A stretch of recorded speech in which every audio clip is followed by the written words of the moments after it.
Compasso Colab apresenta o podcast É o que Parece. Aquele que sabe o que contar.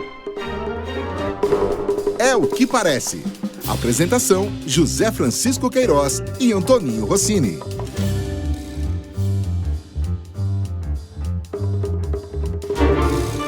Olá, pessoal! Mais uma vez estamos por aqui no É o que Parece, aquele que sabe o que contar. E para falar sobre o que contar com qualidade, nada melhor do que ouvir as histórias do José Francisco Queiroz. Zé, conta mais uma daquelas bem cabeludas que só você sabe. Eu não sei se é cabeluda, mas acho que ela é histórica, porque foi um evento acontecido com um dos clientes da Norton, como nós estamos vendo no livro aí que você editou quando a Norton completou seus 60 anos de existência, e tem a ver com a história da Canetas Parker. Estou falando Canetas Parker porque, tempos atrás, alguém me pediu para contar essa história, que eu vou contar agora, e era para um jovem, e eu comecei a falar da Parker, na quinta vez que eu falei Parker, o rapaz me interrompeu e falou: desculpa, me esclareça uma coisa, o que é Parker? Ou é algum estacionamento novo? O cara não sabia que Parker era um nome de caneta, e um nome de caneta famoso no mundo inteiro. Mas a conta da Parker foi cliente da Norton aí nos anos 80, e a Parker tinha uma característica, uma coisa curiosa, né? Ela lançava marcas que ficavam memoráveis, né? Na época, a caneta mais desejada era a Parker 51, que era uma caneta tinteiro, linda, e que todos imaginavam que o fato dela se chamar Parker 51 é porque foi lançada em 1951. Que não tinha nada a ver com a pinga, né? Não, nem existia pinga, acho que na época. Mas a Parker 51, ela foi criada no ano do 51º aniversário da fundação da Parker nos Estados Unidos. A Parker foi fundada em 1888, portanto ela foi lançada em 1939, a Parker 51. Bom, pois bem, por que eu estou contando isso? Quando chegou o ano de 1988, a Parker no mundo faria 100 anos. E foi lançado no mundo inteiro, igual a Parker 51, a Parker 100.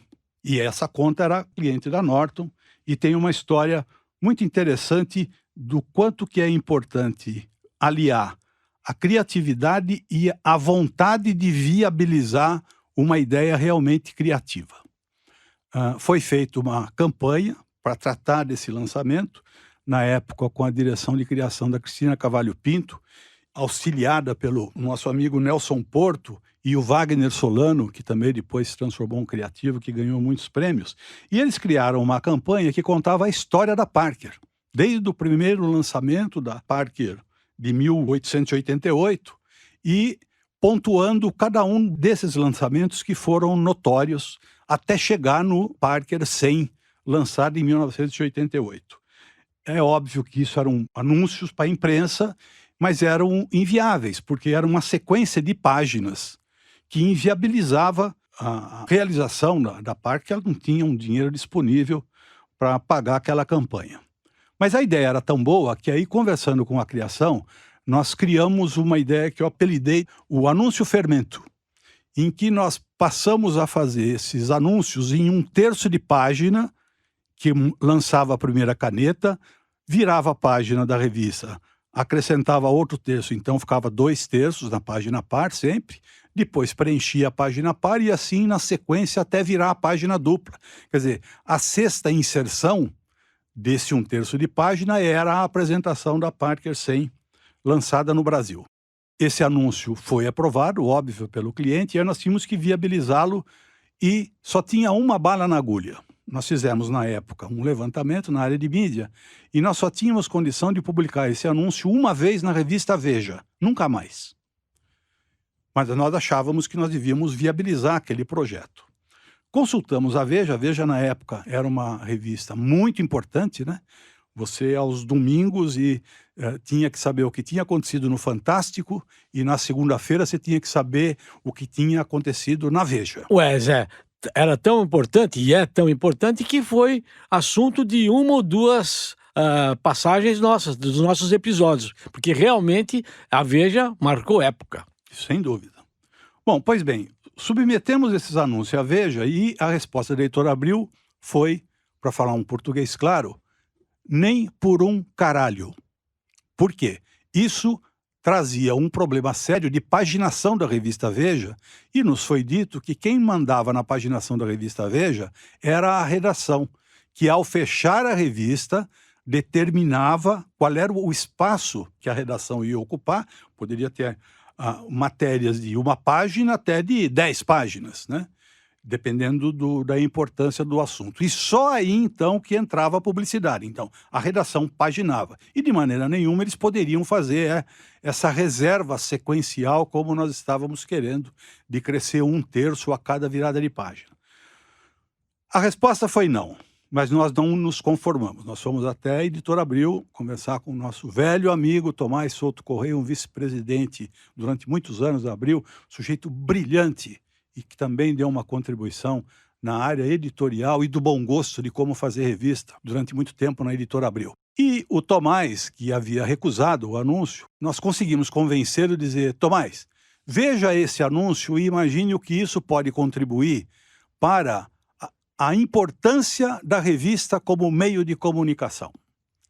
E o Tomás ficou pensando nisso, levou o assunto para frente e conseguiu, junto ao Roberto Tivita, excepcionalmente que esse anúncio fosse publicado. O anúncio foi publicado. Antes de ser publicado, tinha mais um tropeço na área de mídia que demonstra a necessidade de você ir até o fim quando você acredita numa ideia. Mesmo fazendo esse anúncio só uma vez na Veja, a Parker não tinha o dinheiro suficiente. Então, depois de negociar o preço, conversando com o nosso outro velho amigo Oswaldo de Almeida Filho, eu dei a grande notícia para ele de que nós iríamos pagar metade desses anúncios em caneta. Pergunta, que não tinha dinheiro para tudo. Então foi metade em dinheiro, metade em caneta. O Oswaldo ficou louco: mas vocês estão loucos, puta trabalho que vocês estão me dando, agora vocês vão pagar caneta. Olha, foi tanta caneta que eu acho que até recentemente devia ter caneta Parker dentro da Abril. Não, deram de brinde de fim de ano. Brinde de fim de ano, mas acabou sendo viabilizado. Esse anúncio foi publicado uma vez, nós complementamos isso comprando o calhau da revista. O que é o calhau da revista? Que hoje não existe mais. A revista era distribuída nacionalmente.